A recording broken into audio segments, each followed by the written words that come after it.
voy a contar hoy es parte de lo que estamos haciendo con el equipo de trabajo que está acá detallado en el marco del proyecto UNSAM Investiga. ¿Sí? Si bien potenciamos de alguna manera la investigación en el marco de ese proyecto, es algo que ya habíamos iniciado, diría, un año antes, con algunos de los del equipo, a pensar en estos temas, a pensar en inteligencia artificial, qué trabajar sobre esta tecnología que bueno, es tan preponderante en este momento. Así que ya tienen un par de años, diría, esto dando vueltas en nuestra cabeza. Lo primero que les voy a contar para estructurar la mente, setear un poco la mente de lo que nos escuchan, son cuáles son nuestras preguntas. Cuáles son las preguntas que yo voy a discutir, voy a charlar a lo largo de la presentación. Y esas son dos. ¿Sí? Una pregunta que es cómo definir la inteligencia artificial abierta, qué es la apertura en inteligencia artificial. Y ahí nosotros en el proyecto proponemos o intentamos hacer una contribución a ese concepto. Y en segundo lugar, la pregunta de si las tecnologías abiertas, en relación, en el sentido en el que nosotros vamos a definir en el punto 1, favorecen la innovación. Las tecnologías abiertas en inteligencia artificial favorecen la innovación y ahí la contribución que buscamos hacer es empírica. ¿Sí? Vamos a trabajar con datos, estamos trabajando con datos para tratar de dar indicios sobre esta pregunta, sobre la respuesta a esta pregunta. ¿Qué nos motiva para preguntarnos estas cosas, esta relación entre inteligencia artificial y apertura? Bueno, en primer lugar, el interés y el recorrido que tenemos en seguir trabajando en cuestiones de apertura en tecnología. ¿Sí?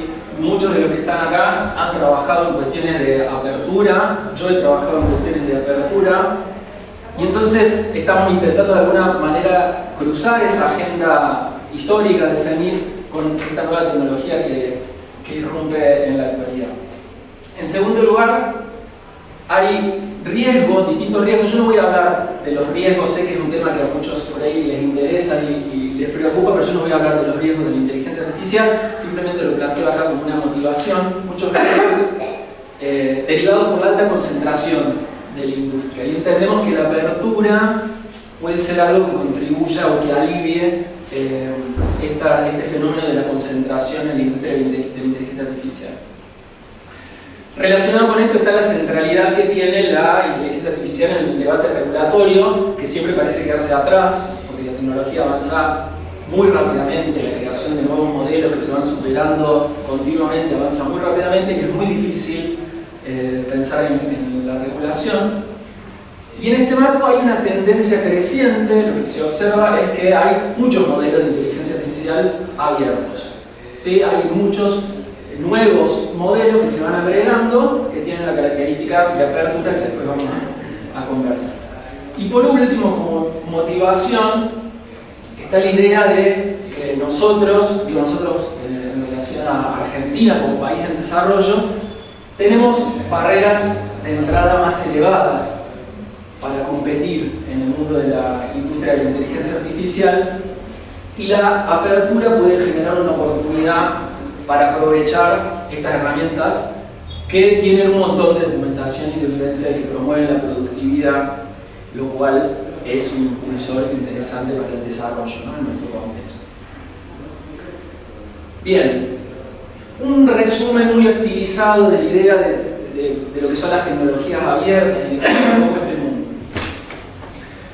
Caso paradigmático e impulsor de toda esta corriente de apertura de la tecnología, la idea o la tecnología del software libre, ¿sí? Impulsado por Stallman a partir de los años 80, una filosofía, más que una idea sobre una tecnología, es una filosofía, un movimiento desde el activismo, asociado al compartir el conocimiento, democratizar el conocimiento para que pueda aprovecharse. También en el marco de un acelerado cambio tecnológico en aquel momento relacionado con la computación y las TICs.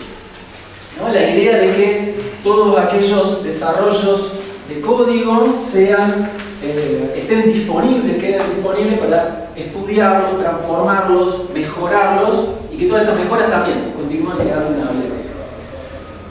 El transcurso del tiempo fue llevando a que la apertura no solamente se vea como una cuestión filosófica de compartir de compartir las tecnologías, sino también que se empezaron a evidenciar un montón de mejoras que permitían generar la apertura en las propias tecnologías, en la productividad, y aparece en paralelo esta idea de software de código abierto que se separa un poco de la filosofía más activista de Stallman, en donde las empresas de alguna manera pueden empezar a aprovechar esta oportunidad de las tecnologías abiertas para incorporarlas y generar mejoras. O sea, nos separamos un poco de la filosofía activista y nos enfocamos más en esas ventajas productivas que puede tener la apertura.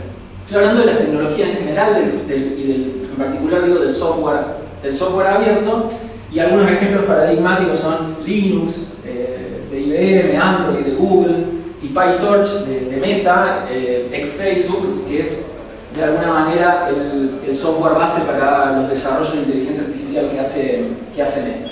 Más allá del mundo del código, y acá es donde están varios de ustedes ahí citados, Laura y Stas, que te había dicho que iban a aparecer, muchos han estudiado cómo esta idea de la apertura puede ampliarse a otras tecnologías que van más allá del código. Y hay estudios sobre medicamentos, agricultura, semillas, hardware, en ciencia también es algo que yo he trabajado, hemos trabajado en conjunto con algunos desde acá, en donde se ha mostrado, que ha registrado que la apertura promueve dinámicas interesantes que favorecen el desarrollo de las distintas tecnologías. De manera general, entonces, acá esbozo una idea de definición de a lo que nos referimos cuando hablamos de tecnologías abiertas, ¿no? Las tecnologías abiertas tienen que posibilitar el acceso para coproducir, para que distintos actores colaboren en la producción, lo que va a requerir de dos elementos. Un primer elemento legal. Se deben disponer de los permisos legales, ¿sí? En este sentido estamos hablando de cuáles son las licencias que se utilizan para compartir las tecnologías, que son más o menos restrictivas. Y en segundo lugar se va a requerir algunos elementos que garanticen poder gestionar la coproducción, que distintos actores participen, ¿no? Tradicionalmente, del mundo del software, esta posibilidad está dada por la modularidad, la idea de que podemos dividir un problema en partes más pequeñas, distintas personas pueden solucionar esos problemas y eso después lo podemos ensamblar, puede todo combinarse. Entonces tenemos la idea de permisos legales y cómo gestionar esa coproducción y idea de modularidad en el software. Voy a avanzar un poquito para no tomar mucho tiempo con esto. Acá hay un resumen de cuáles son esos beneficios que promueven, sobre los cuales hay bastante evidencia, beneficios que promueve la apertura de las tecnologías, ¿no? En particular, voy directamente a comentar acá en particular para la inteligencia artificial. La idea de la apertura, por ejemplo, puede permitir reducir costos, mejorar la eficiencia y aumentar la flexibilidad. Si distintos actores, por ejemplo, no van a tener que duplicar los costos de iniciar un proyecto o incurrir en costos legales relacionados con las licencias o las patentes para usar las tecnologías, ¿no? La idea de eficiencia y flexibilidad tiene que ver con que actores diferentes pueden tomar un determinado proyecto que quizás no tenía nada que ver con los problemas que tienen estos actores, pero adaptar ese proyecto para generar soluciones e innovar en distintas dimensiones que no tenían nada que ver tal vez con el inicio de esa tecnología. Algo en ese sentido es lo que voy a contar después sobre nuestra aplicación empírica, ¿sí? La idea de que otros actores pueden generar innovaciones sobre algunos proyectos. Y la pregunta decía, bueno, ¿la apertura favorece que se generen esas innovaciones? Otros beneficios de la guía tienen que ver con la reducción de la concentración económica, se les comentaba antes, al permitir bajar las barreras a la entrada, que entren nuevos actores en la industria, promover la competencia. Y también la apertura favorece la transparencia y la orientación al bien público en sistemas que muchas veces pueden ser opacos, difíciles de entender, que funcionan como cajas negras. Bueno, la apertura puede permitir observar qué pasa dentro de esas cajas negras y a partir de eso hacer transformaciones. Les voy a dar un par de ejemplos relacionados con estos beneficios. Este es un trabajo de 2025 que lo que está mostrando es el costo relativo de los modelos de inteligencia artificial abierta a los modelos de inteligencia artificial cerrada. Entonces, lo que está diciendo acá, el 100%, si esto es 100%, quiere decir que cuesta lo mismo para realizar una determinada tarea, hacerlo con un sistema abierto o con un sistema cerrado. Lo que muestra esto es que hay un promedio más o menos del 20%, un poco más bajo, en el costo relativo de hacer una determinada tarea con un sistema abierto o hacerlo con un sistema cerrado. Es decir, los sistemas abiertos generan amplias reducciones de costo, pero uno podría decir qué costos hay también en términos de la efectividad de esos sistemas abiertos, y lo que muestra este trabajo es que lo hacen con una pérdida de capacidad, pero que no es muy considerable, alrededor, podemos decir, del 90%. Los sistemas abiertos alcanzan un 90% del rendimiento de los sistemas cerrados, pero un 20% del costo. ¿Sí? Esa sería una muestra. Esto está hecho, por supuesto, para algunos modelos específicos, testeando algunas preguntas específicas, se puede ampliar, habría que hacer más estudios para ver si es realmente general, pero hay indicios de esta reducción de costo. La producción, relacionada con la idea de concentración económica. La producción de inteligencia artificial se caracteriza por economías de escala, lo que quiere decir es que si los modelos son más grandes, hay más datos, bueno, todo eso hace que los modelos sean mejores. ¿Sí? Entonces hay una tendencia ahí también a que uno acumule muchas cosas, un modelo acumule más tamaño para hacerse más barato y más eficiente.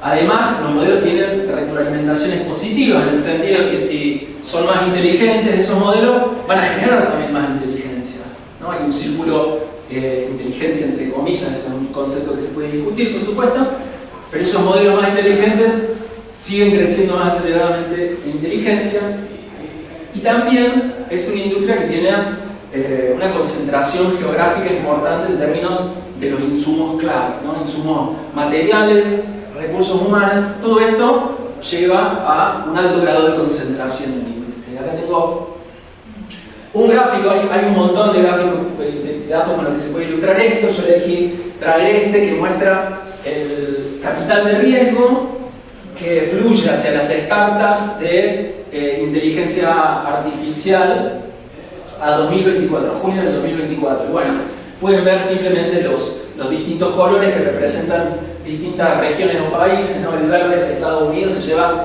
64% de todo el capital de riesgo existente para startups relacionadas con inteligencia artificial, va para Estados Unidos. China se lleva el 16%, Europa el 5% y el resto el 15%.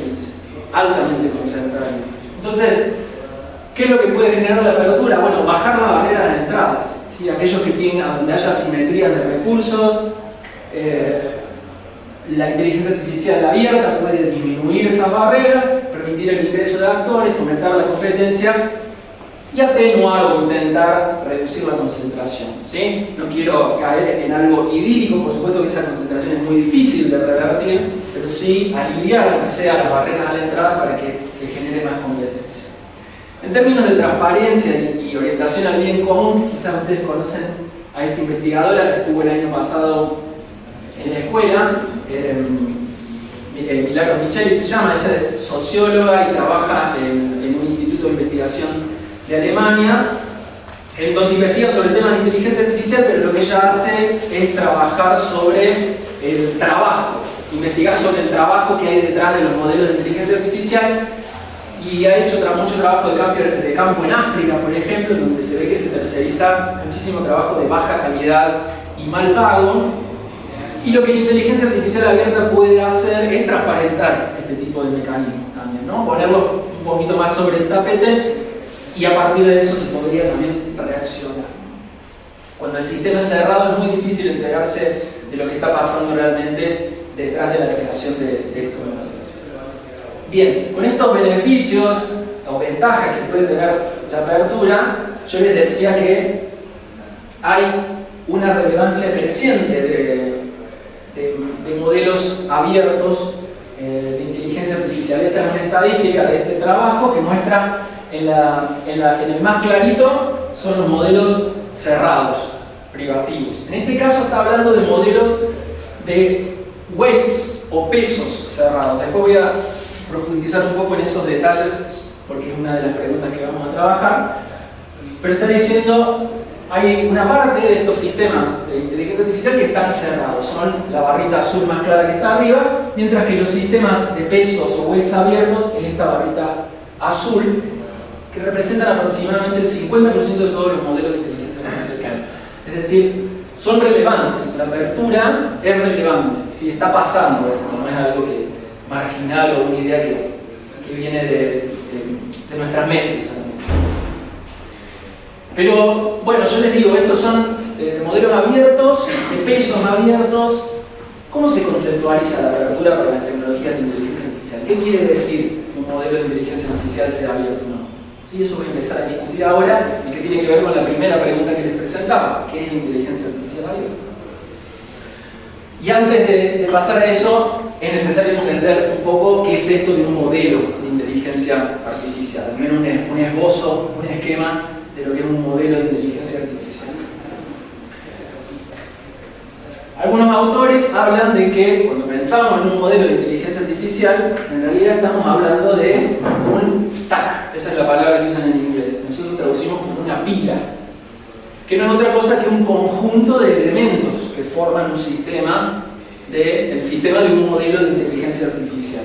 Tradicionalmente se puede pensar en tres: los datos, el código y los pesos o los weights.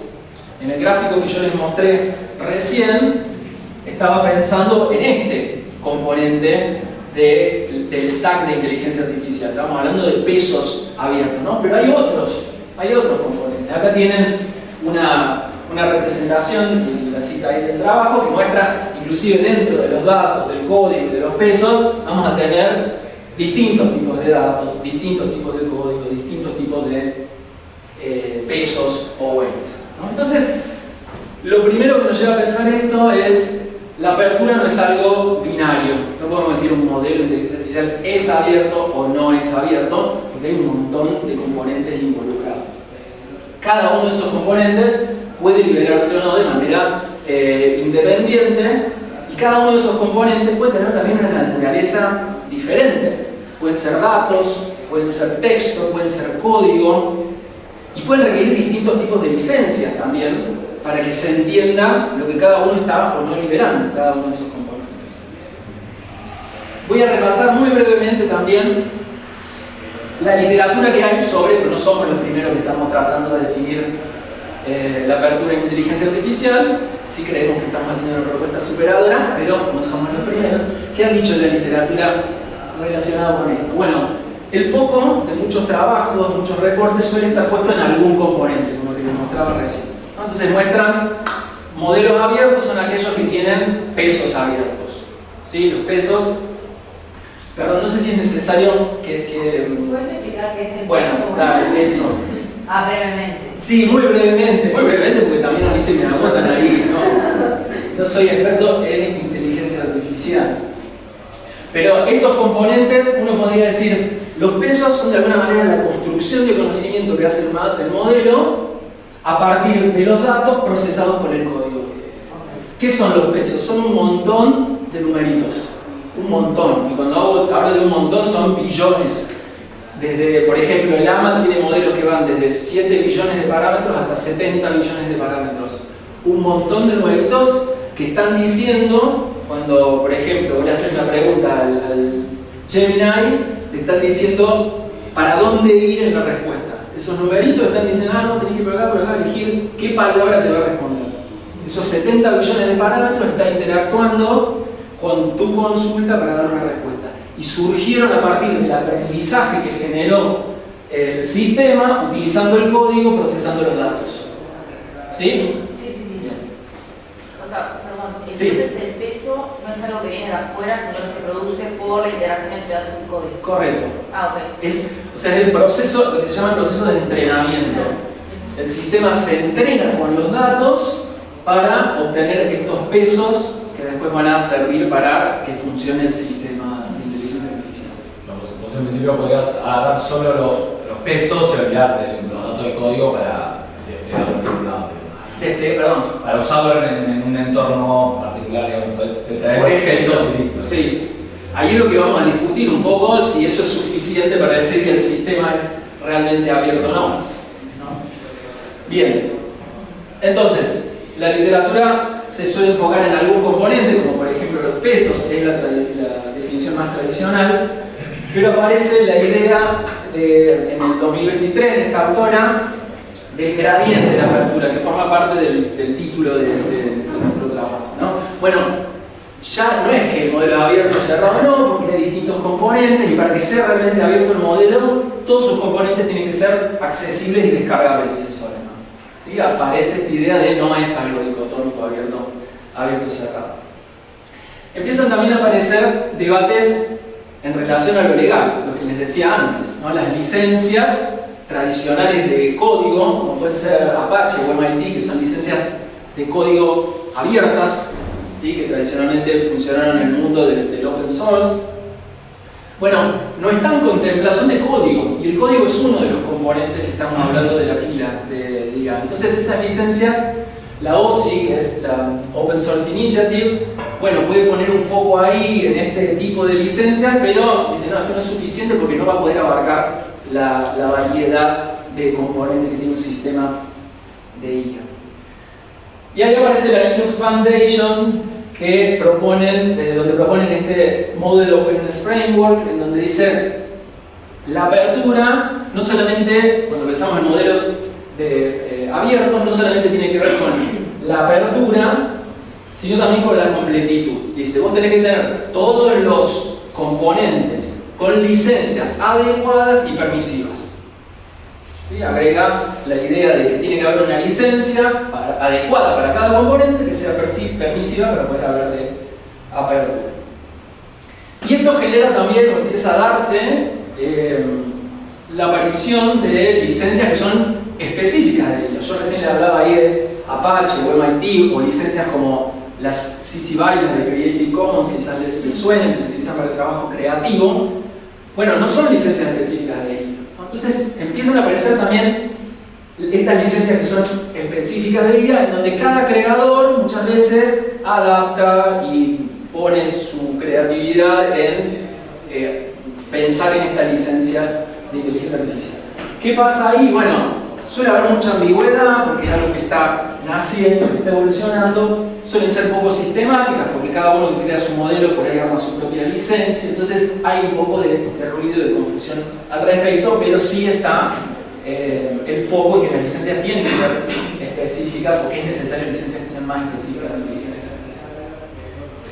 Y también empieza a aparecer, esto más recientemente, trabajos de 2025 y de este año, empieza a aparecer una idea de que tiene que haber ciertas condiciones materiales e informacionales para que alguien pueda efectivamente hacer uso de estos sistemas de inteligencia artificial. Si yo pongo ahí los pesos en un archivo, el código en un archivo y los datos así en un zip, digo, bueno, ¿y esto con qué se come? ¿Qué hago con esto? ¿No? Necesito documentación, ¿no? Algo que me permita entender cómo hacer uso de estos distintos componentes. Y esto es algo que no está incorporado en las definiciones de inteligencia artificial abierta, en lo que nosotros vamos a hacer énfasis en nuestra propuesta conceptual. Bien, entonces, acá para recordar, nosotros habíamos hablado de las tecnologías abiertas, como estas tecnologías que tenían, que requerían una disposición de permisos legales, licencias que sean más permisivas y también que se pueda gestionar la coproducción, que en el mundo del software se relacionaba con la modularidad que podíamos separar. ¿Cómo traducimos eso al mundo de la inteligencia artificial? Y este punto 1 lo tenemos, porque está la idea de las licencias, que pueden tener distinto grado de permisividad, pero parece solamente incipiente el tratamiento, la idea esta de cómo se puede efectivamente realizar la coproducción. Bien, eso es un poco lo que resume ahí. Entonces, nuestra pregunta, ¿cómo definir la apertura en inteligencia artificial? Respuesta, hacemos una propuesta. Vamos a decir, primero que es una propiedad no binaria, no es que está abierto o cerrado el sistema en su conjunto, sino que se puede aplicar, o se va a tener que aplicar sobre cada uno de los componentes, datos, código y pesos. Y para que cada uno de esos componentes efectivamente sea abierto se van a tener que verificar dos dimensiones. Por un lado, una dimensión legal, ¿sí? Que esto está bien relacionado con lo que veníamos charlando. Tiene que haber licencias que garanticen el acceso y el uso del componente y también que sean adecuadas para el componente, porque eso va a dar claridad. Y el segundo componente, que vendría a ser, diría, la parte en la que contribuimos más fuertemente, tiene que ver con lo que llamamos una dimensión técnica. Esto que les decía, bueno, ¿y qué hago con todos estos componentes que están con licencias abiertas? Necesito poder entender, necesito poder utilizarlos, y en este componente técnico decimos, va a ser abierto si existen las condiciones materiales e informacionales para que los actores puedan comprender, auditar, transformar la tecnología. ¿Sí? Podemos pensar en la documentación como idea general. ¿Está bien? Entonces, ¿qué es un sistema o qué es un componente inteligente? Un componente de un sistema de IA abierto, acá lo tenemos representado gráficamente, va a tener dos dimensiones. Una dimensión legal, en donde podemos tener licencias menos permisivas o más permisivas, y una dimensión técnica en donde va a haber a disposición más recursos e información sobre ese componente o menos recursos e información sobre ese componente, ¿no? Si tenemos licencias muy permisivas, pero nadie me dice con qué se junta ese componente, cómo se hace, bueno, voy a estar acá. Acá, voy a estar en esta parte del cuadrante, ¿no es cierto? Tengo poca disponibilidad de información y licencias permisivas, no vamos a decir que ese componente es abierto, pero si se dan los dos, sí. ¿Sí? Va a ser más abierto en la medida que estas dos dimensiones se den en conjunto. Y hablar de apertura en un sistema, en un AI stack, en la pila de IA, va a implicar hablar de apertura en cada uno de sus componentes. ¿Sí? Tenemos ahí los distintos componentes, cada uno de ellos va a tener una dimensión legal, una dimensión técnica, en la medida que estas dimensiones sean más permisivas, haya más información, vamos a tener más apertura en el sistema en general. ¿Sí? Hasta ahí es nuestra propuesta de definición de inteligencia artificial. Una pregunta sobre sí. La parte técnica, no solamente las condiciones materiales, como mencioné, ¿para qué? ¿Para implementar el modelo? ¿Para qué? Sí. ¿O eso es abierto? Digamos? En principio es abierto. Nosotros hacemos una operacionalización en nuestro ejercicio empírico ahora, ¿sí? Pero en principio es abierto, tiene que ver con todo aquello que a uno le permite efectivamente hacer uso de los componentes, ¿no? Por eso decía, como para fijar en algo, decía la documentación. Digo, que alguien me explique qué es lo que estoy viendo, de dónde viene, ¿no? Ese sería hay una parte del gráfico que por ahí no sé si tiene sentido conceptual, o sea, existe tener recursos e información, pero que sea cerrado legalmente. Sí, me imagino que sí, o sea, podría explicarte perfectamente qué son los weights del modelo, los pesos, de dónde surgen. Que sean públicos, pero tenés una licencia, pero que tenés una licencia no permisiva. Sí, okay. Un modelo cerrado. Es un modelo cerrado legalmente. Okay. En principio entendería que no tengo ningún ejemplo específico para darte, pero... Bien, entonces paso a la segunda pregunta. La segunda pregunta es si las tecnologías abiertas de IA, en el sentido que nosotros estamos acá proponiendo, favorecen la innovación. Y tenemos una hipótesis, que obviamente se imaginarán por dónde va la hipótesis. Pensamos que la apertura... Perdón, Flor, vos querías hacerme una pregunta. Yo quería hacer una pregunta muy similar a la que hizo Martín, que tiene que ver con el tema de la documentación. Sí. Porque, digamos, yo tampoco soy experta, pero en general cuando busco algo aparece documentación y es como una buena práctica cuando uno sube algo a GitHub o lo que sea. Pero es verdad que es muy difícil hacer que cualquiera pueda, leyendo esa documentación, poder hacer el modelo. Entonces hay como... Aún con documentación es difícil. Pero claro, lo mismo apertura que accesibilidad. O sea, vos podés tener muchas cosas abiertas que no sean accesibles en términos sociales o que no tengas la expertise. Pero los términos de esa comunidad, un tema de pero son términos distintos, digo, accesible que abierto. Sí, yo diría ahí, volviendo a lo que decía Martín, como que es bastante general en este punto el tratamiento, pero entiendo que sí, que puede estar... A ver, igualmente eso habría más disponibilidad que si no lo hubiese, digamos, si no hubiese ninguna documentación. En términos de gradiente, digamos, hay un poco más de información. información, quizás te juntás con otro y podés ir depurando algo, y si no tenés absolutamente nada, no sé, no podría. Pero es la misma discusión para cualquier otra tecnología, por ejemplo, el software, los datos, en ciencia, o sea, para el caso cuando uno dice hay conocimiento abierto, o puede tener un paper que esté publicado en una revista abierta, pero no lo puede leer cualquiera. Esa es una pregunta.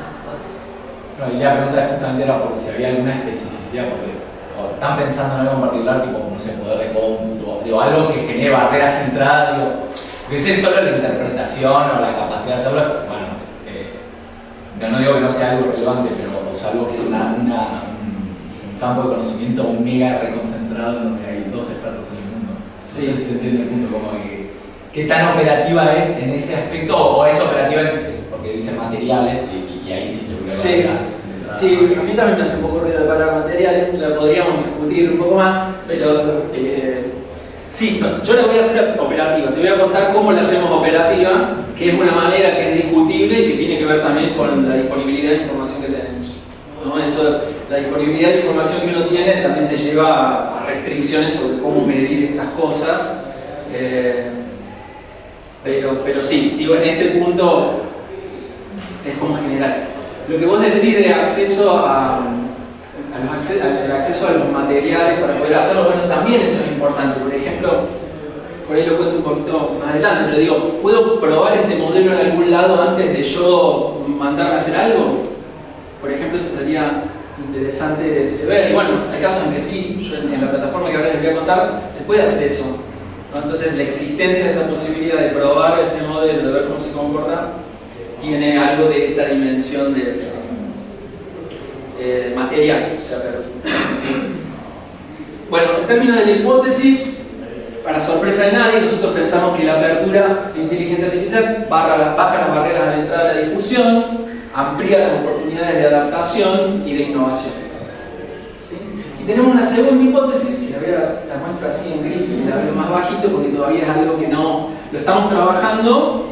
Es parte de lo que hemos gastado nuestros recursos del proyecto, pero todavía no tenemos nada como para mostrar, que tiene que ver con que este mecanismo es particularmente relevante para los países en desarrollo. ¿Sí? ¿Por qué? Y bueno, porque tenemos mayores barreras. Tenemos mayores barreras de infraestructura, materiales, de conocimiento. Entonces, la apertura podría favorecernos en particular a los países en desarrollo, pero no voy a decir más nada de eso. Bien, ¿cómo hacemos para responder esta pregunta? Y ver si nuestra hipótesis tiene algún sustento. Vamos a hacer un análisis cuantitativo, econométrico, con datos, y esos datos van a provenir de una página que se conoce, que se llama Hugging Face. ¿Sí? Esta página es una plataforma, una comunidad, es la comunidad más relevante de modelos de aprendizaje automático, inteligencia artificial, que tienen la característica de ser abiertos.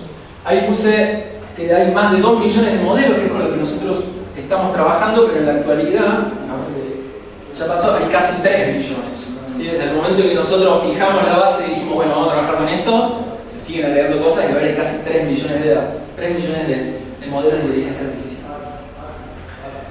Ahora les cuento un poco más de Hugging Face. Pero antes, queremos ver si la apertura genera innovación. Bueno, ¿cómo medimos cada una de esas dos cosas? La apertura y la innovación. La apertura, vamos a operacionalizar nuestra definición con las dimensiones legal y técnica. Y para la innovación, lo que nos vamos a fijar, innovación, es en qué grado cada modelo de inteligencia artificial genera descendencia. Eso se llama técnicamente forks. La palabra que se usa técnicamente son los forks. Nosotros la traducimos como derivaciones. ¿Cuántas derivaciones hay en un modelo? ¿Sí? Un modelo de inteligencia artificial que se usa, se transforma de alguna manera para alguna aplicación específica, asentándose en ese modelo original. ¿Cuántos hay de esos? Esa va a ser la medida de innovación que vamos a utilizar. Datos. Entonces, acá les muestro, así se ve Hugging Face cuando ustedes entran a la sección de modelos de Hugging Face. No sé si se llega a ver el número acá, esto debe ser Esta captura digo, es de esta semana o de la semana pasada, no me acuerdo bien cuándo la dice, pero ven que ahí dice modelo 2.900.000. Esa es la cantidad de modelos que hay ahora alojados en la plataforma. Cada una de estas cositas que ven acá es un modelo, y además de los modelos, que es esta pestaña de acá, hay una pestaña de datasets y hay una pestaña que se llama spaces. Los datasets es similar a los modelos, pero son conjuntos de datos, ¿sí? Que son el insumo fundamental de la pila del modelo de inteligencia artificial para que genere el aprendizaje en los weights que les decía recién. Bueno, hay casi 1 millón de datasets disponibles acá en Hugging Face. Y los spaces son algo relacionado con lo que preguntaba Martín. Es un espacio en el que se puede experimentar, probar, testear, comparar modelos que están acá en Hugging Face. ¿Sí? Que pone a disposición esta plataforma y que tiene en alguna parte de, o sea, por lo menos en la imagen se presentan ellos como buenitos, dicen, estamos en la misión de democratizar el buen aprendizaje automático. ¿Sí? Dicen, un paso por vez, dicen, ¿sí? como un leva que tiene.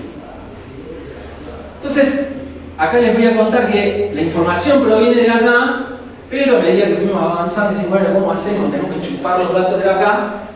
Nos encontramos con un trabajo, que es este que está citado acá, un trabajo que se había tomado ya el trabajo de sistematizar una parte de la información. ¿Sí? Estos autores crearon una base de datos sobre modelos de algunas de esas características, que nosotros tomamos porque nos ahorra un montón de trabajo. Si no, deberíamos como chupar toda la información de la página, cosa que hacemos para algunas variables, para algunas dimensiones, porque no está todo, pero nos ahorró bastante información, así que corresponde también citar a Lombre y sus colegas como parte del trabajo que están haciendo. Esta es la evolución temporal de la cantidad mensual, de la cantidad de modelos que se van agregando, que se fueron agregando a la plataforma de Hugging Face mes a mes. ¿Sí? Ven que de manera creciente se fueron agregando más y más modelos hasta agosto del 25. Ese es el momento en el que se corta nuestra base de datos, que la podremos en algún momento ampliar. Por ahora termina ahí, tenemos que quedarnos fijos en algún punto para decir, bueno, trabajemos con esto. Es decir, altísimo el crecimiento. Piensen que todos estos modelos son abiertos, entre comillas, ¿no? Alguien que está publicando acá está permitiendo algo de apertura en alguna dimensión al menos, cosa que nosotros vamos a medir después, operacionalizar. ¿Y qué son estos modelos? Bueno, acá tienen de manera agregada las categorías. Hay modelos de procesamiento del lenguaje natural, que serían los Large Language Models, que conocemos, el Gemini, y que seguramente todos utilizan de alguna u otra manera. Esos son los que más hay. Después siguen los de visión por computadora, reconocimiento de imágenes, creación de imágenes.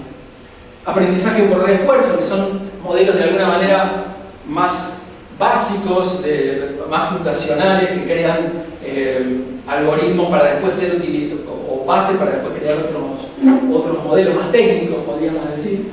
Modelos de audio, de creación de sonido o de escucha, de transformación de sonido a texto o viceversa. Multimodales, porque se mueven en distintas categorías. Y tabulares, que hacen análisis de planillas, digamos, para decirlo de alguna manera. Pueden tomar alguna planilla de datos y hacer algún tipo de trabajo con esas planillas. Creo que no les voy a contar esto porque me perdí tiempo, pero acá lo que simplemente acá muestro son, dentro del procesamiento del lenguaje natural, tienen un montón de otras características, ¿no? Clasificación de texto, traducción, generación de texto, resumen. ¿Sí? Dentro de ese mundo de los modelos de lenguaje hay un montón de tareas que pueden hacer los modelos, y lo mismo para cada una de las otras categorías.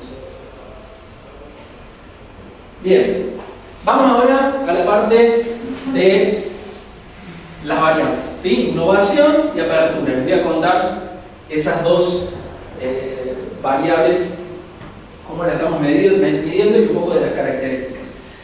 Les decía que la innovación la vamos a ver como el grado en que un modelo genera derivaciones o forks.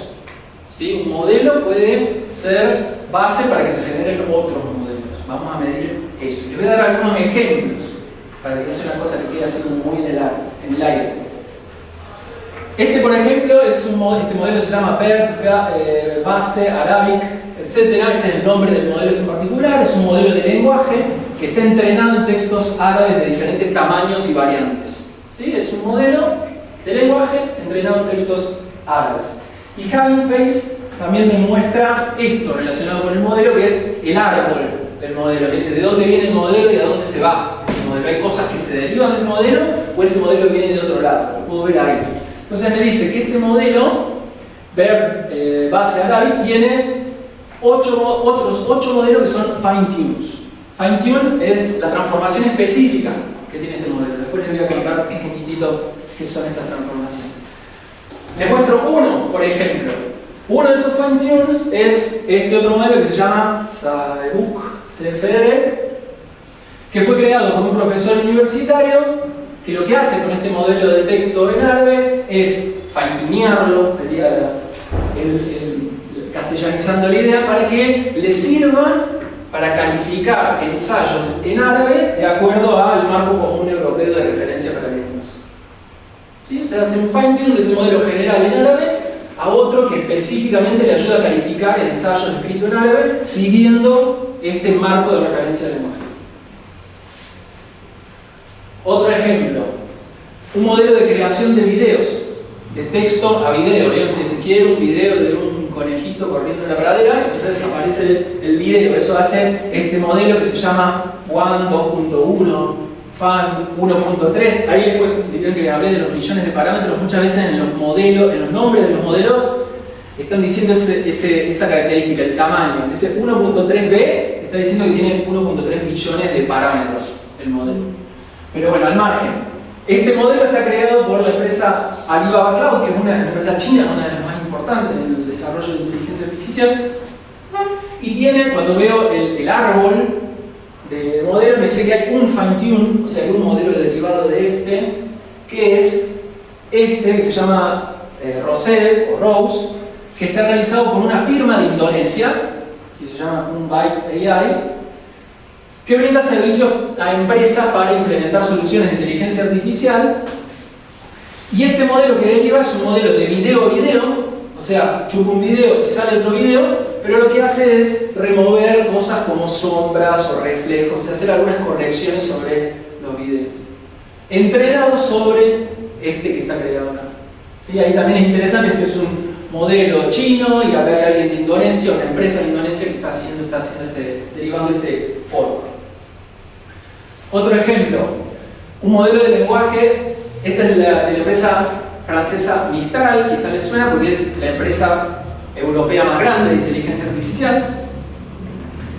Es un gran modelo de lenguaje, viendo el árbol, fíjense, tiene un montón de derivaciones, de adaptaciones, fine-tune, merge y quantization, son los distintos tipos de derivaciones, un montón de distintos tipos de transformaciones. Una de esas es este, creado por una empresa norteamericana que se dedica al sector energético y entonces adapta este modelo de lenguaje que es general, pero lo adapta para que sirva para evaluar políticas energéticas y el compliance. Compliance, o sea, el cumplimiento normativo de determinados textos.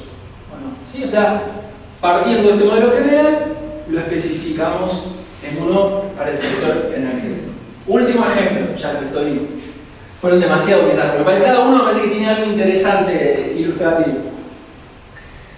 Este modelo también es un modelo de lenguaje de la empresa Meta, que antes era Facebook, el Llama, este de 7 billones de parámetros, también tiene muchos forks, 2.400 adaptaciones, 974 fine-tunes, etc.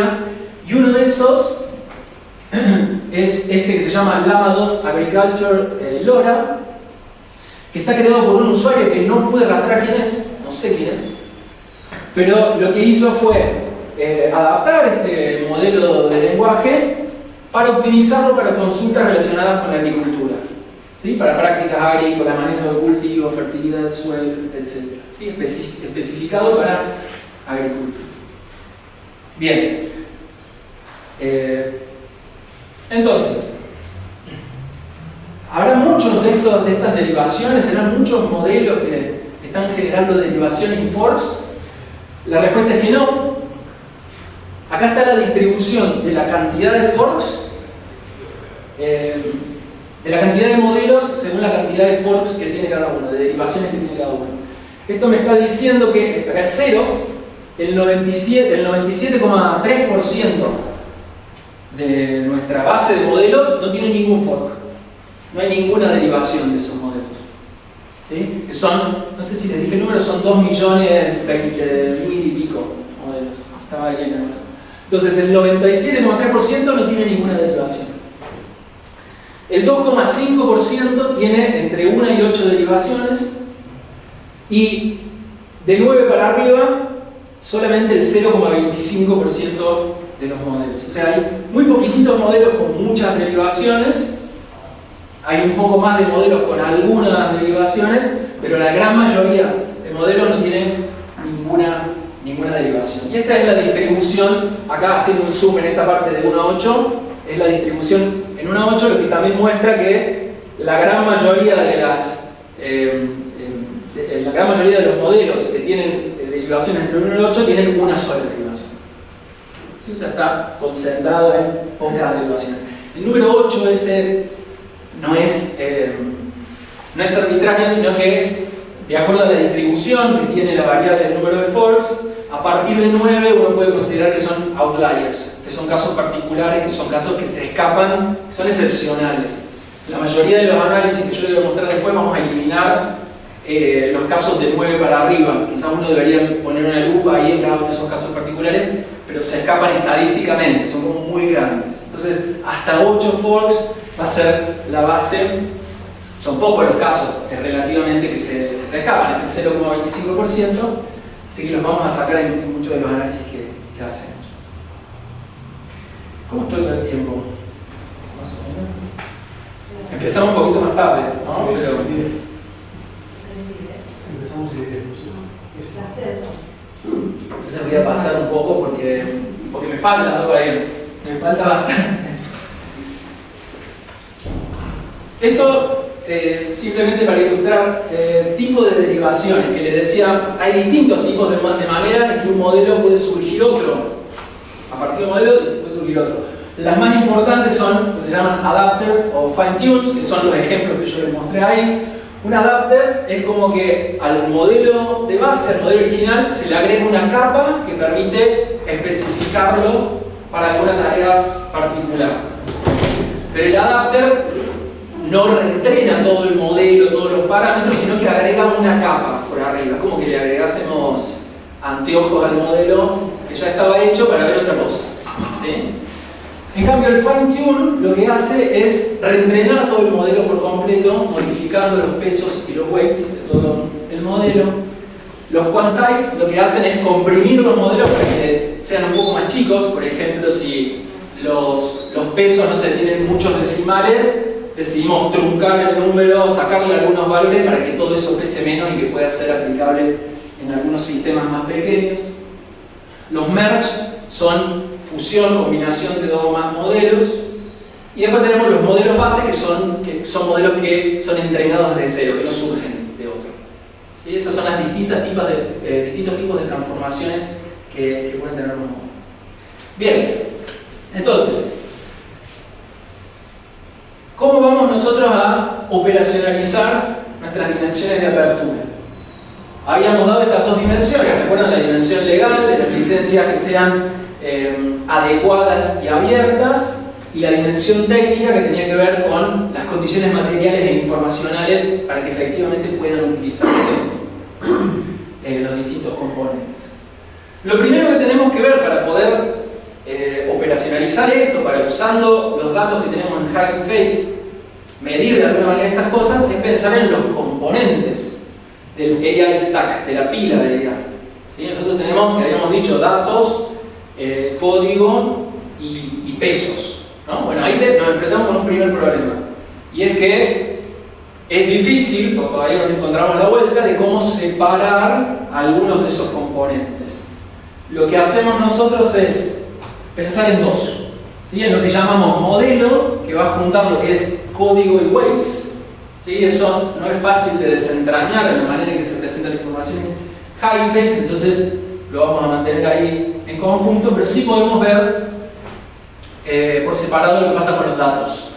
¿Sí? Entonces vamos a pensar en la apertura, en las dimensiones legales y técnicas para estos dos componentes, modelo y datos.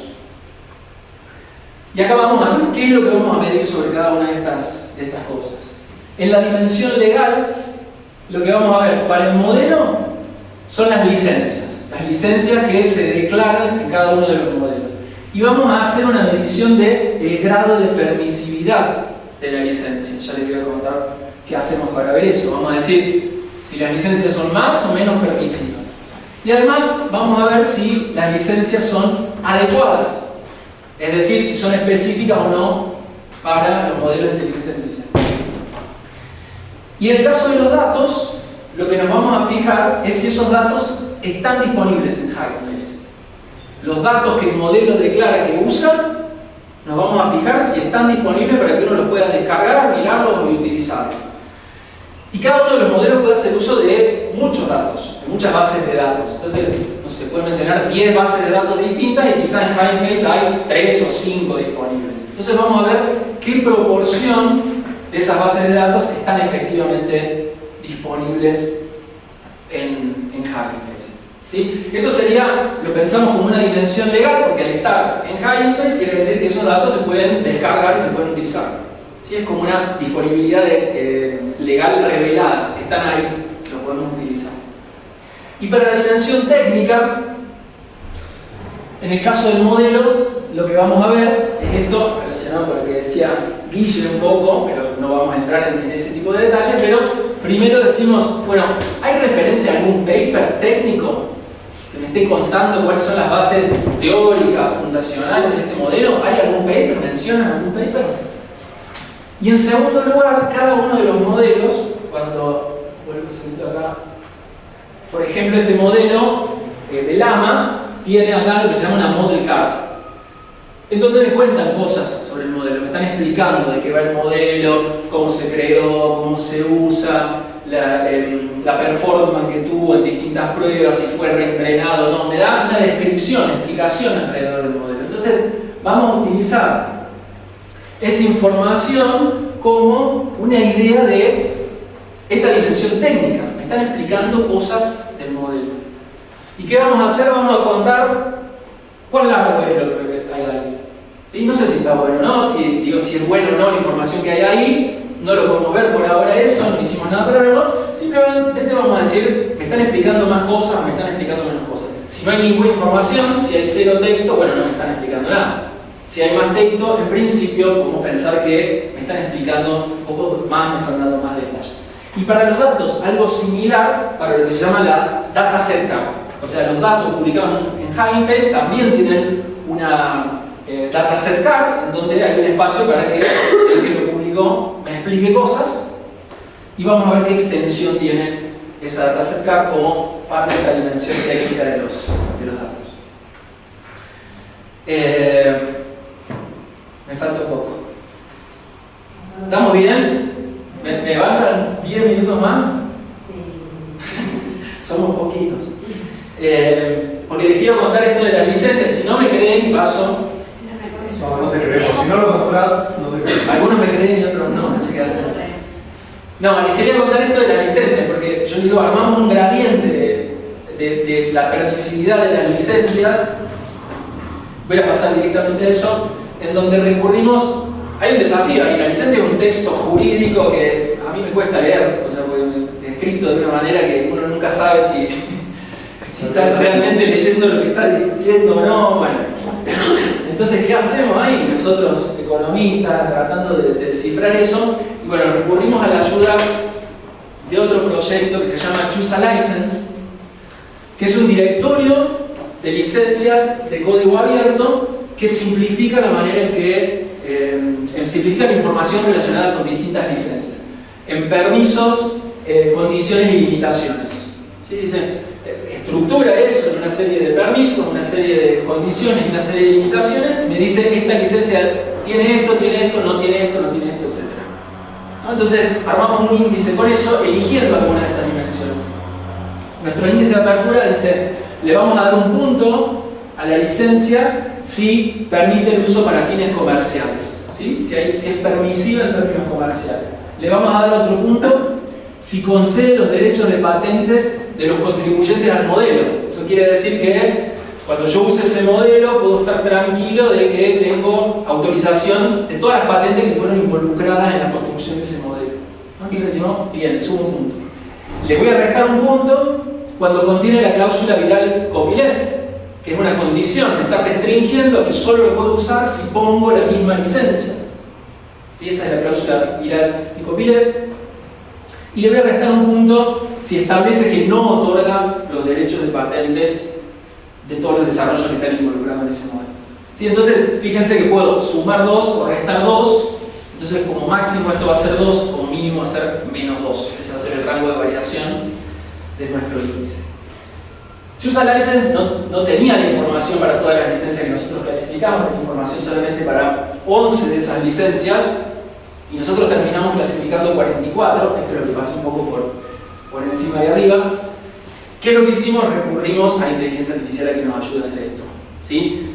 Ahí en un proceso de interacción, no fue un solo prompt, sino que estuvimos ahí trabajando, diciéndole, pero me gusta esto, no me gusta el otro, le pasamos cuáles son los criterios que usa Choose a License para clasificar a cada licencia, y le dijimos que nos ayude a clasificar esas otras 33 licencias, ¿sí? De una manera iterativa, y fuimos chequeando lo que nos daba. ¿Qué asistente usaron? Gemini. Y por último, con relación a las licencias, que esto sí fue hecho más a ojo, e inclusive lo pudimos hacer por algunas licencias más que las que clasificamos con Choose a License, nos fijamos si eran licencias específicas de inteligencia artificial.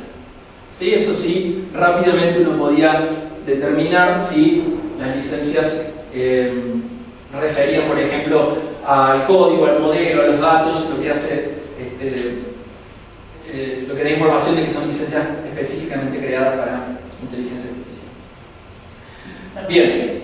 ¿Hay alguna proporción de cuántas eran específicas? A ver, tengo acá algo de similar. No, iba a pasar un poco esto, pero 26% de los modelos tienen licencias específicas de inteligencia artificial. Para los casos que declaran licencias. Eso es una cosa que yo no les dije ahí, porque va a ser rápido, pero el 65% aproximadamente de los modelos publicados no dan información de licencia. No dicen nada. No sabe si tienen, si no tienen, cuál tienen, ¿no? Entonces ahí, estos son los casos, los NA, que serían los casos que no tenemos información. Para el índice de apertura, como no tenemos licencia, perdemos, y para el licencia específico no, también perdemos un montón de casos relacionados con los que no. Y de esas 43 que clasificaron, ¿cuántas eran específicas de inteligencia artificial? No tengo en mente eso. 10. No sé. No me animo a tirar el número. No lo tengo en la mente. Voy a pasar un poco estos gráficos porque voy a ir directamente al análisis ya, ¿sí? Para responder la pregunta. Porque ya tenemos ahí nuestras variables, estas que les conté en la tablita, y tenemos nuestra medida de forks o derivaciones, que es la medida de innovación. Entonces, ¿cómo relacionamos estas dos cosas? Dos tipos de análisis. Uno muy sencillo, pruebas de diferencias de medias. ¿Sí? Vamos a hacer en promedio cuántos modelos generan los que tienen una característica más abierta versus cuántos modelos generan los que tienen una característica más cerrada. Y en segundo lugar, vamos a hacer una regresión, también lineal simple, nada de modelación extraña, pero donde vamos a poder meter en conjunto todas las características, ¿sí? Entonces les voy a mostrar acá, para la dimensión legal, tenemos, estas eran las variables, dimensión legal, índice de apertura y licencia específica. Esto era en relación al modelo, y esto en relación a los datos, proporción de dataset disponibles. Entonces, para el índice de apertura, ¿qué digo? Bueno, me voy a fijar los que tienen índice de apertura mayor a 0. ¿Sí? Comparo los que tienen índice de apertura mayor a 0 con los que tienen índice de apertura menor a 0. Una manera de separar gradiente más abierto en licencia, menos abierto. ¿Qué veo? Efectivamente, este es el promedio de forks, el promedio de hijos de... Me iba a pasar, no, yo les tengo que aclarar porque esa fue la terminología interna del grupo. hasta que dimos con la palabra forks. Hasta que dimos con la palabra técnica forks, derivaciones, decíamos que cada modelo tenía una determinada cantidad de... Menos mal que fue hijos. Puede ser hijo por padre o madre. Todos esos chistes fueron surgiendo a lo largo, pero bueno, Dice familia de modelos, está perfecto. dice familia, sí, sí. Bueno, pero son las derivaciones o los forks, ¿no? Entonces vemos que cuando el índice de apertura es más elevado, efectivamente hay más derivaciones. Y esta es una diferencia estadística significativa, eso es lo que está diciendo ahí. No es por azar, digamos, no es por azar, sino que estadísticamente es significativa. Cuando la licencia es específica de inteligencia artificial, hay menos forks en promedio, ¿sí? Acá estamos hablando de la adecuación de la licencia, ¿no? No estamos diciendo, quizás pueden ser más cerradas las licencias que son específicas de IA también, ¿no? Entonces, acá va a ser relevante no solamente ver si la licencia es específica, sino también cómo se relaciona con el grado de apertura de la licencia. Esto nos va a permitir separar esto cuando hagamos la regresión, que vamos a controlar por una cosa y ver la otra. Pero en principio me dice, las licencias que son específicas de IA tienen menos derivaciones. En caso de la proporción de datasets disponibles, también vemos, acá hacemos 1 cuando el modelo comparte más datasets que el promedio, ¿sí? Cuando está compartiendo más datasets que el promedio de todos los modelos, cuando comparte más datasets, efectivamente hay más forks o derivaciones. Test de la diferencia para la dimensión técnica. Cuando hay referencia a un paper, efectivamente tenemos más forks. El largo de la model card, que era ¿se acuerdan que veíamos la extensión de la descripción que hace cada modelo? Bueno, cuando es mayor al promedio la extensión de la model card, también hay más derivaciones. Lo mismo para la dataset card. Cuando hay más texto que en el promedio de los modelos, también vemos más derivaciones. Y todas son estadísticamente significativas. No es por azar, digamos, porque es sistemático. Y alguien podría decir, che, bueno, pero acá están pasando otras cosas. Por ejemplo, que los modelos que tienen más derivaciones son los más populares, los de las empresas más grandes, y es efectivamente así. Por ejemplo, acá estamos viendo una medida de popularidad de los autores de los modelos. Entonces decimos, ¿cuántos followers, cuántos seguidores, porque eso también podemos verlo en Hugging Face, cuántos seguidores tienen cada uno de los autores de los modelos? Y acá nos fijamos, los modelos que están autoreados por personas que tienen más seguidores que el promedio y menos seguidores que el promedio. Los más populares, los que están más seguidos, efectivamente tienen más derivaciones.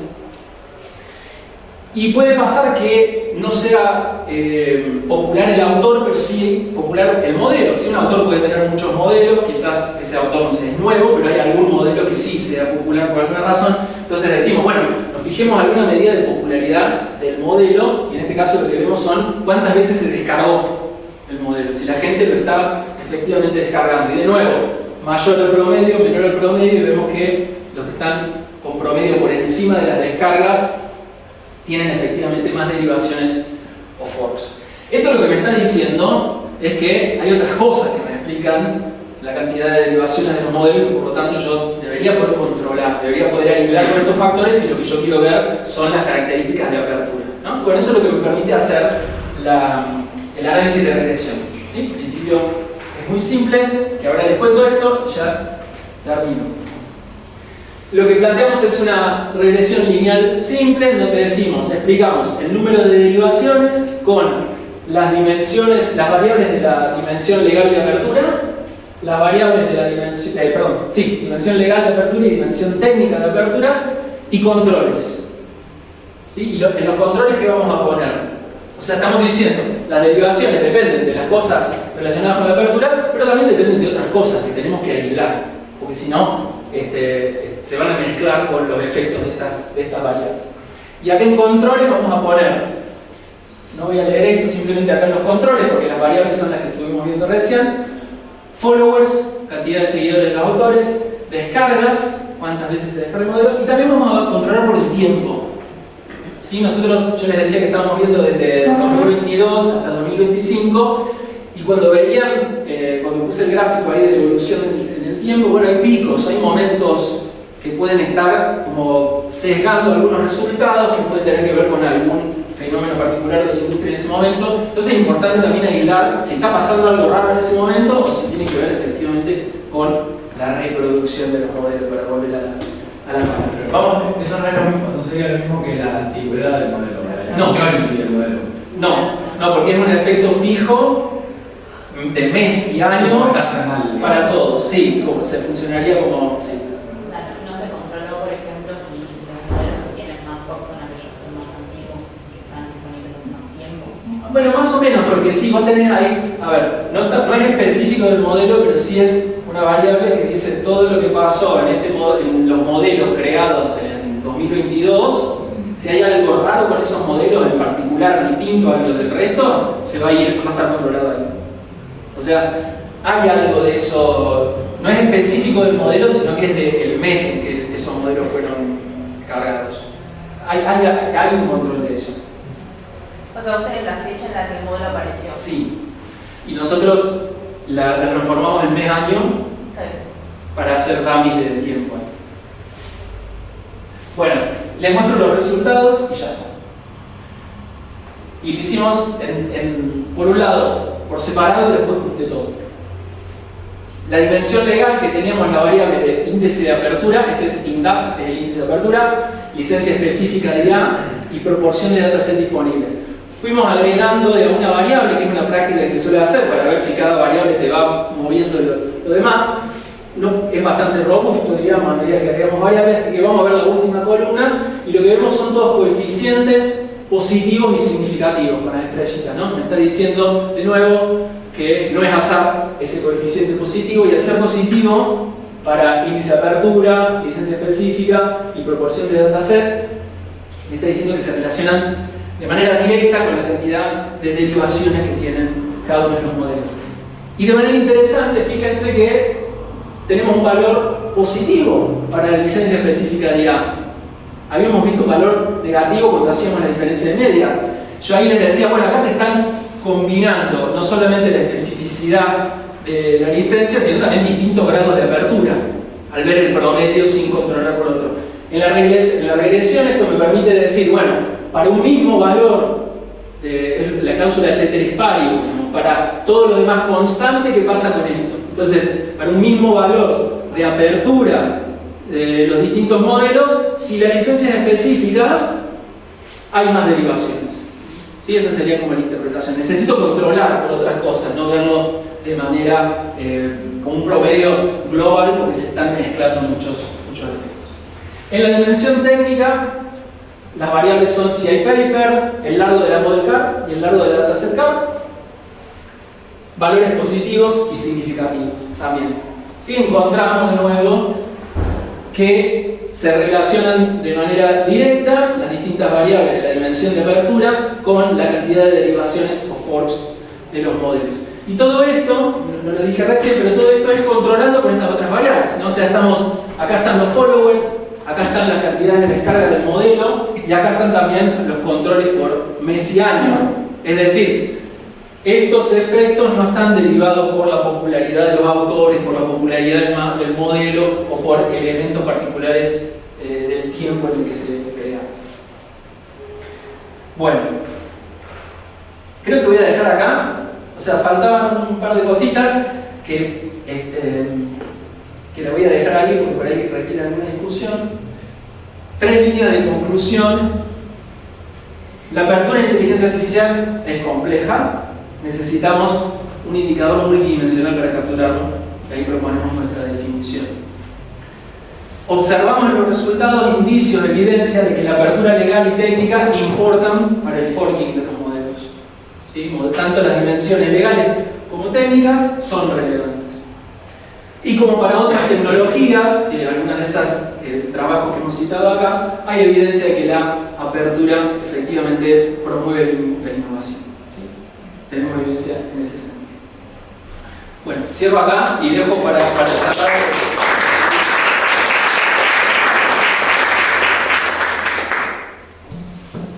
Gracias. Sí. ¿Yo vi la charla? Yo vi la charla. No está muy bueno el trabajo La verdad me súper gustó. Y tengo dos preguntas. Una con respecto a tomar, o sea, medir innovación a partir de los forks.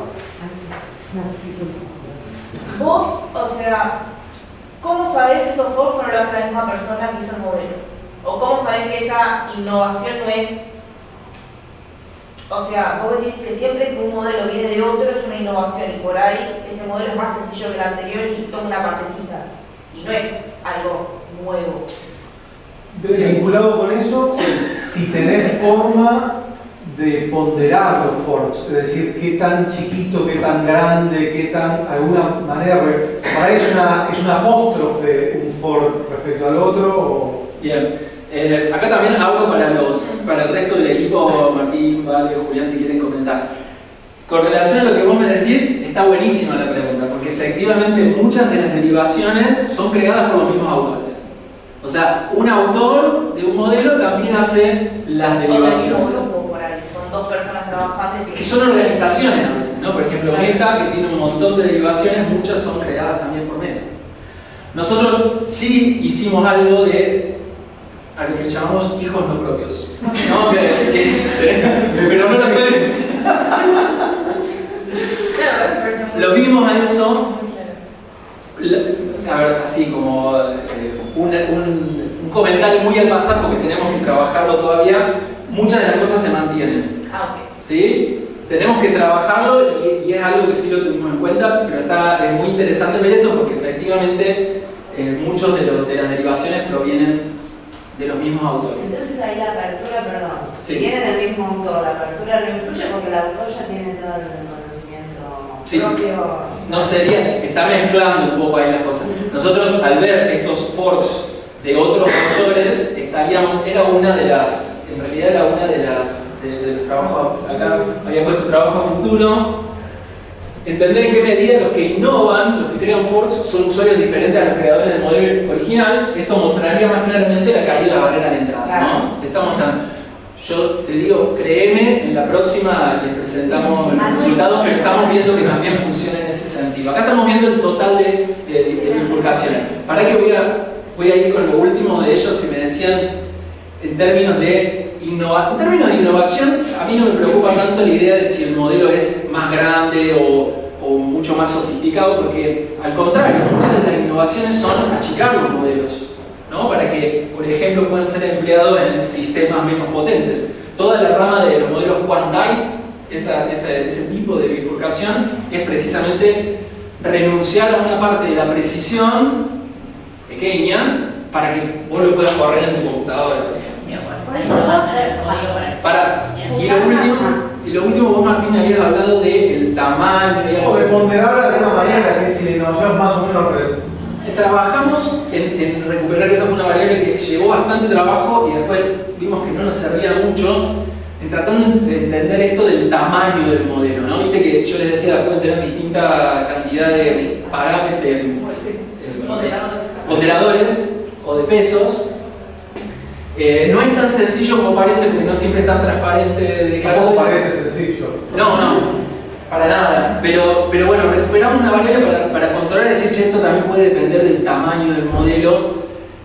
No pasa nada, como que no parece ser algo muy relevante. Sí. Pegado a lo que preguntaron los chicos recién, viendo la presentación me quedaba esta idea que las derivaciones o forks, que serían las innovaciones, tienen que ver con cuántas veces se reproduce, sí. Una cuestión de reproducción. Sí. Entonces me preguntaba, en línea con esto que lo contás, si para entrar, para poder definir mejor, porque si no serían todas innovaciones en cuanto se reproducen, pasar a un modelo más cualitativo, de analizar modelos, como para, hay que pasar el limpio que se entiende por innovación en, sí. en esta, ¿no? Sí, yo ahí les intenté dar como algunos ejemplos particulares. Digo, como la definición de innovación clásica, ¿no? De cuando algo aparece en el mercado y toma un valor, bueno, ¿no? Bueno, acá sería, ¿qué sería innovar? Sí. Sería que el modelo se replique mucho, que el modelo se replique por diferentes tipos de usuarios, es el tamaño. Sí, acá estamos diciendo, no es que el modelo se replica exactamente igual, sino que hay una transformación, hay un cambio, hay algo nuevo en ese Claro, modelo. pero cualificar ese cambio, Sí. porque si no decir, bueno, cambia, como esto de que se reproduce. Bueno, ¿no? Eso también, a ver, cualitativamente lo podemos hacer de manera sencilla contando casos, diría, que es como lo que, un poquito cuando les di los ejemplos de lo que hacía cada modelo, uno puede hacer eso. Si yo quiero hablar de 2 millones de modelos, tengo que sistematizar de alguna manera. Y otra de las ampliaciones que queremos hacer es, por ejemplo, pensar en los forks por tipo de fork, ¿no? Que serían, yo les decía, que pueden ser fine-tunes, que pueden ser merge, que pueden ser quantize, ¿no? Eso es algo que queremos también explorar, si hay variedad. En algún momento también empezamos a pensar si podíamos ordenar eso en términos de innovatividad. Si una de esas categorías quiere decir que hay más trabajo y otra quiere decir que es algo más sencillo. Se nos enredó para armar eso de una manera muy clara, al menos en lo que estuvimos haciendo hasta ahora. Pero sí que son distintos tipos de tareas. Por ejemplo, los adapters, que yo le decía, es como ponerle unos anteojos, requieren mucho menos recursos que los fine-tunes, ¿no? Entonces, el adapter podría ser una innovación, una escala un poquito menor a la otra. Te diría algo ahí de grado de innovación. Se puede, tenemos que hacerlo, ver cómo lo sistematizamos. Sí. Parte de la idea, justamente, de nosotros tenemos que tiene que ver con la segunda hipótesis que aparecía más en gris, es en qué medida esta apertura favorece la innovación más adaptativa, más en los países como los nuestros, que puedan utilizar esos modelos para generar soluciones adaptadas a una pregunta particular. Y por ahí tal vez una innovación radical en ese plano. Entonces, no es que nos interesa solo aislar las innovaciones radicales, que son las que importan, sino no, nos interesan todas las innovaciones, incluso aquellas que por ahí son marginales. Claro, ¿no? Pero es cierto que sí, estuvimos pensando en cómo hacer para operacionalizar eso y poder tener algo de idea del lado de innovatividad de los fondos. Y asociado a esto de los países, ¿vos tenés origen del usuario? Bueno, eso, ese es un tema, fue... no sé. Hugging Face tiene un campo de localización, pero toda la información que hay en Hugging Face es a voluntad del que está subiendo el modelo. Absolutamente todo. Entonces yo puedo poner algo con... ¿Omitir o...? ¿Cómo? ¿Puedes omitir o...? Puedes omitir, puedes decir cualquier cosa, o sea, confiamos que no es cualquier cosa, pero sí que hay muchas omisiones. Entonces, hay muchísimos blancos, pero sí hay manera de mejorar eso, por ejemplo, a partir de... porque hay información de los autores y las redes sociales de los autores. Bueno, una parte del presupuesto que teníamos en el Pensado Investiga lo utilizamos para que alguien nos ayude a recuperar eso.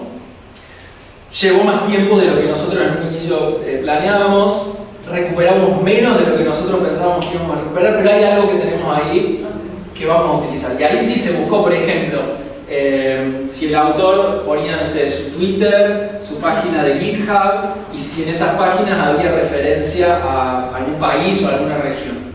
En principio apuntaríamos a decir, por lo menos, mundo desarrollado y el desarrollo, y tratar de hacer una diferencia, y quizás tal vez algo más fino por países para evaluar esa segunda hipótesis.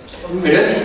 ¿O cómo? Por continente. O por continente, sí, algo. Pero es como más complicada la información ahí. Se va a achicar mucho, sin duda, la cantidad de datos que vamos a poder observar. Sí, ¿por la pregunta? Sí, buenísimo. Gracias. Mucho. No, a ver, un par de cosas. La primera muy tonta, pero la parte de las licencias. Yo entiendo que no es fácil codificar las licencias, pero me llamó la atención que se quedaron de alguna forma con 4 líneas, y más allá de cuáles son, porque no tengo criterios para decir una me parece mejor, otra para opinar, digamos, pero sí me llama la atención, me lleva a la pregunta de en relación a qué se está pensando la apertura, porque eran muy específicas. Sí. Bueno, si puedo hacer, ¿qué era patente? Si te da derecho a las patentes, claro. Si te permite el uso comercial, eso es lo Claro, siendo que es una apertura dirigida a algo, o me genera la pregunta de eso, y decir, bueno, quizás hay otras opciones, también habiendo 4 que ponerle que, no sé, que si ponerle el titulito de copyleft, si cuenta lo mismo, ¿no? Que si te da el derecho a pensar, porque quizás no pesan lo mismo. Es una pregunta recontra menor, pero me parece que en un punto tiene que ver con cómo valorás cada uno de sus criterios. No es menor la pregunta, y fue algo que trabajamos. El hecho, por ejemplo, de decir, pesa todo lo mismo. Entonces, digamos, precisamente lo que vos trajiste del copyleft, dijimos, che, pero esto le restemos medio, porque no es tan relevante como lo otro. Dijimos, no, vamos a poner, en realidad tenemos incertidumbre también sobre esto, vamos a probar poniendo el mismo peso. Y después, ¿por qué elegimos esas 4? Son, yo no me recuerdo, pero deben ser unas 15 características. Las elegimos primero con el criterio de que habilitaran usos, ¿no? Entonces, permite uso comercial, te da el acceso a las patentes o no te los da, como que eso estaba realmente bloqueando, o me pone una condición sobre cómo tengo que compartir, como cosas que nos sonaban, interpretábamos como algo que habilitaba o bloqueaba la generación de foros. Eso por un lado. Y por otro lado también elegimos en base a la variabilidad, porque había algunas de las dimensiones que eran iguales para todas las licencias, ¿no? Entonces, no sé, yo no recuerdo ahora, pero había alguna categoría que decía... Permite modificar. ¿Cómo? Permite modificar, claro. O sea, la licencia permite modificaciones. Es decir, bueno, todas estas licencias permitían modificaciones. No claro, porque son todas licencias abiertas, entonces todas permitían modificaciones, no vamos a considerar esa dimensión. Como que un poco esas fueron los criterios. Pero ese índice está sujeto a... Sí, es una operación. Es una operacionalización sujeta a discusión, crítica y revisión. Sí, la segunda pregunta es sobre, también me llamó un poco la atención la curva esa de los modelos, ¿no? De la cantidad de foros. Sí. Eso, o sea, no es que me llame la atención, me parece que tiene sentido, porque es como un poco una sí, la recontra concentrada, muy pesada. Y lo que sí me llama la atención es que hayan sacado los top performers. Sí. O sea, yo hubiera, sin saber, digamos, pero yo lo hubiera pensado al revés, hubiera hecho un análisis enfocado en eso, porque tengo la sensación de que es un contexto donde hay economía de red, si querés. Sí. Te vas a concentrar mucho sobre los mismos modelos, entonces sacar a los que están habiendo más acciones, como digo, bueno, quizás estadísticamente está bien, pero me llama la atención porque digo, bueno, pará, quizás yo en realidad quiero ver qué está pasando ahí. Sí. Yo ahí diría que sí estaría bueno como pensarlos por separado. A ver, hay una cuestión estadística que efectivamente se nos iban como muy altos, eran casos raros, eran un 0,25% de todos los casos, eran muy poquitos. Y por ejemplo, yo eso no les mostré ahí, pero... Y el 0,01 de los que tenía más de 500. Claro, y ahora te iba a mostrar que el máximo de esta variable de derivaciones es 35.000. O sea, hay un modelo que tiene 35.000 derivaciones, que es un modelo de una empresa alemana, no me acuerdo ahora bien el nombre, pero son también líderes en estos desarrollos. Pero digo, ese es un caso que yo digo, eso, quiero ver más quiénes son estos, pero está bueno lo que voy a decir, porque por ahí podríamos hacer las regresiones también exclusivamente para ese segmento por separado. Y hay otra cosa también, cuando metíamos todos se nos rompían las cosas. Pero digo, es natural porque estoy metiendo como datos muy lejanos. Hay otro proceso de generación de información ahí detrás. Está pasando alguna otra cosa rara. Pero sí, una revisión cuantífica. También podríamos hacer algo así. Sí, de verdad, no lo había pensado. Hicimos lo más sencillo, que es una regresión lineal simple, con algunos controles, digo, también es para discutir, pero también podríamos hacer algo por cuantífico. Sí. Perdón, Sí. Relacionado a esto de la distribución de los datos, a mí me llama la atención que tengas muchos en 0, Sí. ¿no? Muchos en 1, muchos dentro de lo que Sí. quedaba, Sí. y después como que cae muy fuerte y vos usas un mínimo cuadrado binario. Sí. Y pensaba, vos lo que estás haciendo acá es conteo al final del Sí. día, ¿no? ¿Por qué no usar un modelo de conteo por ahí? Mira, hicimos algunas pruebas de conteo. No hicimos. Sí, lo que hicimos fue un probit. O sea, diciendo, bueno, 0 y 1. Eso hicimos. Los resultados en general se mantenían. No había. Pero sí podríamos hacer algo más, una binomial negativa o algo así. Exactamente. Sí. Porque tenés muchos casos. Porque hay muchos ceros y eso también te mete complicaciones. Si haces una regresión de Poisson, por ejemplo, te mete complicaciones. Porque es desproporcionada la cantidad de ceros. Como que la decisión de modelización ahí no es tan obvia y fuimos como ahí por lo más sencillo en principio, una lineal simple. Igual sería significativo. Sí, claro, podría ser que no, digo. Pero no sé como una normal, por eso digo. No. Para hacer más. Sí. Y un comentario, un detalle más, lo que es, volviendo a lo de esta esta cuestión de la dimensión técnica, sí, pero porque me parece que está buenísimo. Y de la parte técnica, a ver, a mí no me convence la parte de no tener nada del poder de cómputo. Porque de nuevo, mi sensación es que las mayores restricciones que hacen o no que un modelo abierto y disponible sea o no replicable, adaptado, tiene que ver con lo fiable, digamos, que tengas para poder desplegarlo. Y hay cosas que entiendo que se pueden inferir de los nombres o las características de los modelos, o sea, qué tipo de modelos son, cuánto necesitas para correrlo. Perdón, no sé si vas a decir. Y quizás algo de eso se puede meter, como decir, bueno, che, este modelo solo puede ser replicado en una organización, bueno, con estos equipos, y eso es relevante respecto al acceso. Sí. Ahí, a ver, yo lo que puedo decir es esta idea que le decía Martín de que recuperamos una proxy del tamaño de los modelos, que podría ser como una cosa así, el modelo es muy grande, muy difícil correrlo en tu laptop, y fue una variable que no fue, no servía para nada en realidad. Intentamos también como escalar, poner algunas dimensiones, es decir, largo del texto en relación al tamaño del modelo, porque uno podría suponer si el modelo es más grande, quizá tiene más cosas para contar, qué sé yo, como que todo eso no fue nada, pues puede haber sido mala nuestra variable, es para revisar.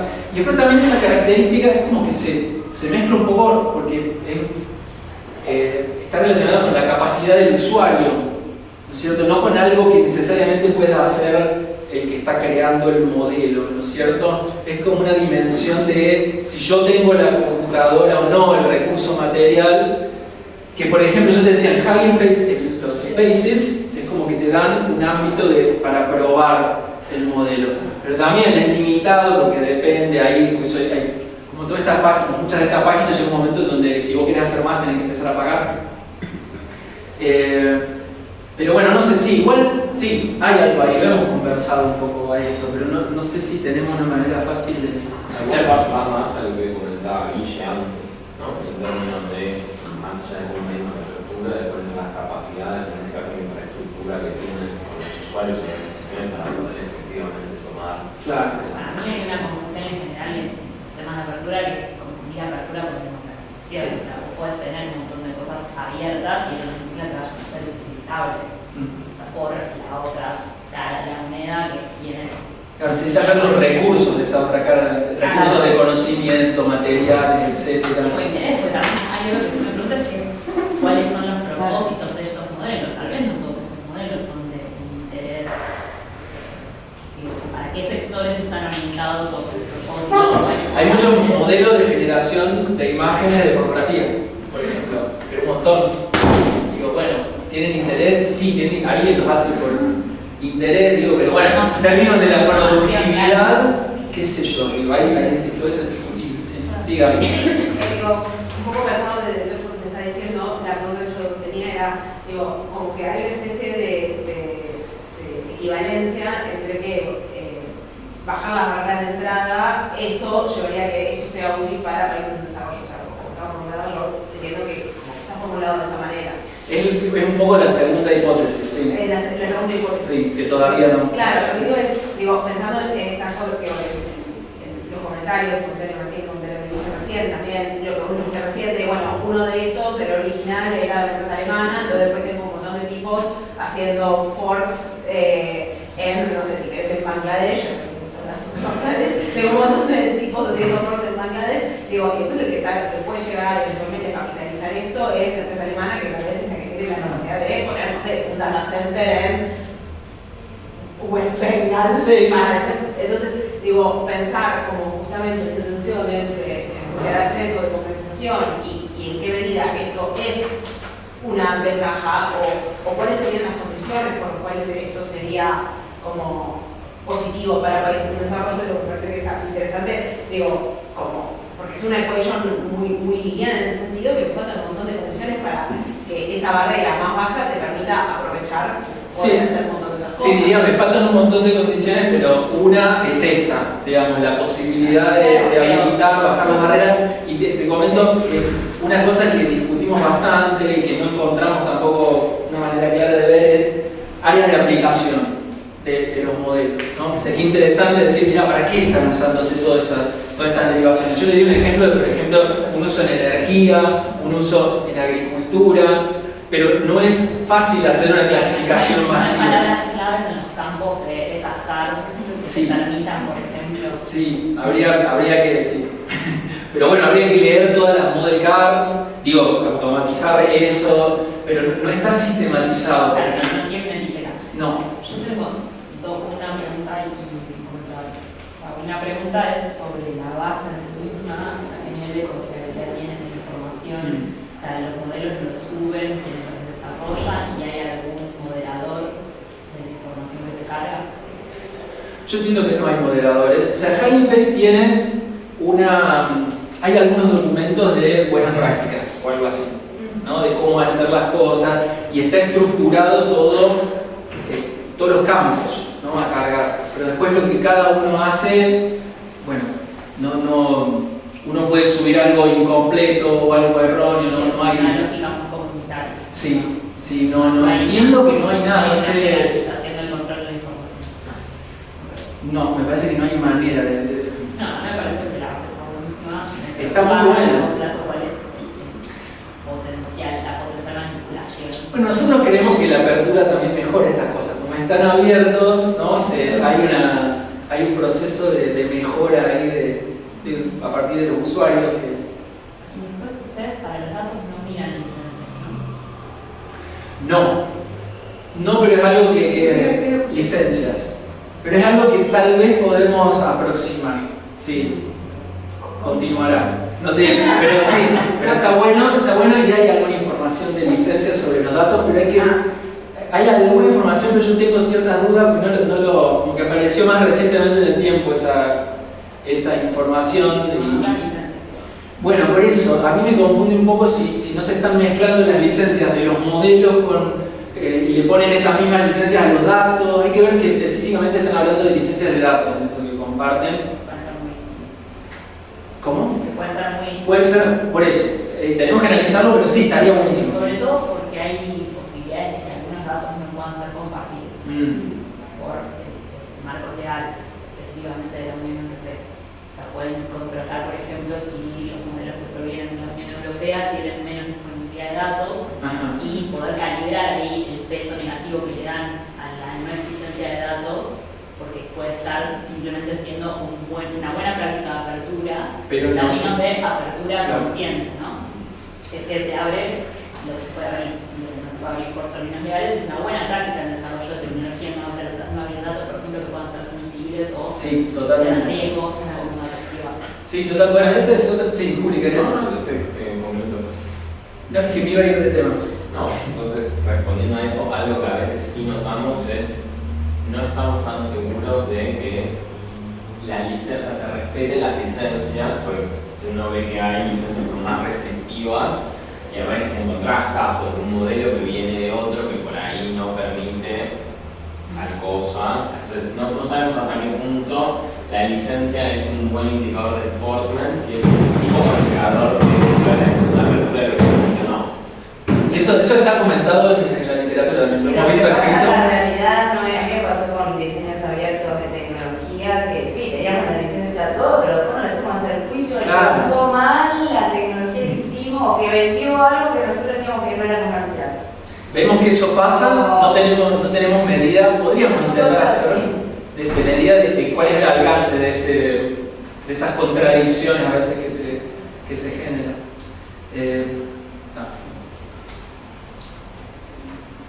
Sí, pues un dataset muy grande. Vos dijiste que hubo como 1.3 millones que no pudiste trabajar. De licencias. De licencias. Sí. Todo eso, digamos, eso de derivación que ustedes analizaron, ¿son todas hechas por humanos? ¿No hay forma de saberlo con la plataforma Hugging Face? ¿O puede que haya ahí? ¿Qué quiere decir hecho por humanos? Ya esa pregunta hoy en día es un gradiente. Es un gradiente, sí. No, que sean hechos por inteligencia artificial. Puede ser como que automáticamente se generan. Claro, que se generan, digamos, derivaciones que son como cosas muy específicas, aplicaciones muy específicas de una adaptación del código. Está bueno, interesante, no sé. No lo pregunta empresas también Sí, sí. individual, ahí de repente. No, hay empresas que son individuales, hay usuarios que uno de los ejemplos les decía, no pude ver quién era, digamos, un usuario que parecía, la aplicación esa de agricultura era interesante, pero bueno, fue un robot. Me llamaba la atención, digamos, de que haya tanto, entonces me suena que es como algo experimental, ¿entendés? Que no Pero es que precisamente no hay tanto, ¿no? En los 2 y pico de millones de modelos tenés, estas son, ¿dónde está? De ese 1.3 que vos marcaste. Son 55.000 modelos con derivaciones. Modelos con derivaciones.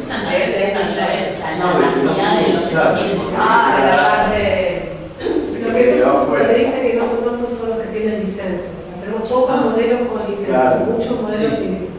Sí, y que podrían ser automatizados. ¿Y por qué alguien se va a poner a hacer ese trabajo y después no lo referencia? Mira, yo lo que veo así, anecdóticamente. La licencia podría ser lo más fácil de incorporar un modelo de hecho automáticamente porque puedes poner una licencia machine free. Hay gente. Yo pregunté si las categorizaciones tienen.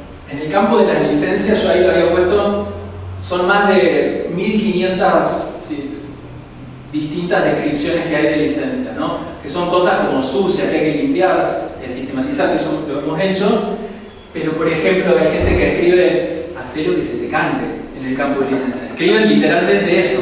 Y después hay otras licencias que son tú lo que quieras, hacer lo que quieras, y hay licencias que dicen eso, de unlicensed, hay una licencia que se llama unlicensed, por ejemplo, que al principio dijimos, no, esto no es una licencia, esto es alguien que dijo, sin licencia, y no, hay una licencia que dice cosas que básicamente dicen, hacer lo que quieras, no sé nada, no me moleste. Otros te dicen, la misma que el modelo que viene, digo, es un campo abierto en donde... Y hay otros que no dicen nada, hay otros que dicen nada, no, es como bastante sucio ese campo, y nosotros lo fuimos como limpiando bastante hasta llegar a estas 44 que son como más representativas. Pero igual está buena la pregunta y no tengo respuesta de si hay como un proceso automatizado de generar derivaciones. Entonces, pues los modelos cerrados, ¿están de alguna manera incluidos? No. Todos estos tienen, la Hugging Face es una plataforma, sí, algo de apertura hay. En principio, los pesos, los weights en la plataforma. ¿Como el condicional para poder subirlo? Sí. Acá, por ejemplo, tenés Model Card, toda la descripción, después tenés acá Files and Versions, y en esta parte es donde se comparten los archivos de los pesos, la arquitectura, que sería el código base, digamos. Y el mandatorio siempre los pesos. ¿El qué? El mandatorio. Diría que sí. Como base son modelos de pesos abiertos. A veces abiertos con diferentes niveles de permisividad. Porque hay distintas licencias. Pero son licencias abiertas. De apertura lo podés pedir igual, ver sí o no. Sí. No, había alguna vez que alguien sube, como arma toda la página y no sube los archivos, pero en la base que tenemos nosotros ya fueron descartados esos. Son pocos, pero se puede, pero en nuestra base eso no está. Quizás hay opción de cargar, de no volver público, como un repositorio. No sé si hay opción, pero me suena que está por fuera de la filosofía de la página. Diría que no, sospecharía que no. Porque la apertura vos podés subir con el propósito de... Yo creo que sí hay, por ejemplo, si hay restricciones de que para yo ver las cosas tengo que aceptar términos. Por ejemplo, no me deja ver los modelos si yo antes no acepto términos, que a veces implica que me autoricen no de manera inmediata. Eso, por ejemplo, es, o sea, que la autorización tiene que pasar por algún control. Sí. Eso es publicado en abierto en términos de acceso. Bueno, eso sí pasa con algunos modelos, sí. O hay algunos que son... Esos términos y condiciones te dicen. No, son 2 millones, no sé. Decir que no los puedes usar. No debería haber, pero yo sí he pedido de algunos modelos como el acceso, y entonces el otro día me llegaba, toma que tenés el acceso disponible, que le llaman gated, ¿no? Como que están gated, que dependen de lo que te están pidiendo. Nosotros lo habíamos incorporado eso, y ahí buscamos las palabras claves que aparece como un formato de la metadata de eso, no eran tantos, pero eran, por ejemplo, hay algunos modelos de Llama que lo tienen, de hecho justo en una de las capturas que tenías aparecía en rojo arriba. ¿De los ejemplos? Sí. A ver, ¿cuál será? Claro, porque uno de estos es de Lama. Yo, de la derecha me acuerdo. Bueno, parece una carta roja y se hace clic. A veces te piden datos personales, un correo, un email, pero después esa variable la teníamos, creo que la perdimos. No, tenían muy pocos. Ahí dice, mira, creative mode. Pasa acá, a Emanuel ya le había dado acceso cuando hizo la captura. Sí. You have been granted access to this model. Ahí está, sí. Esas fotos son interesantes, ¿no? Para ver si más allá de la licencia. Sí, eran muy pocos casos.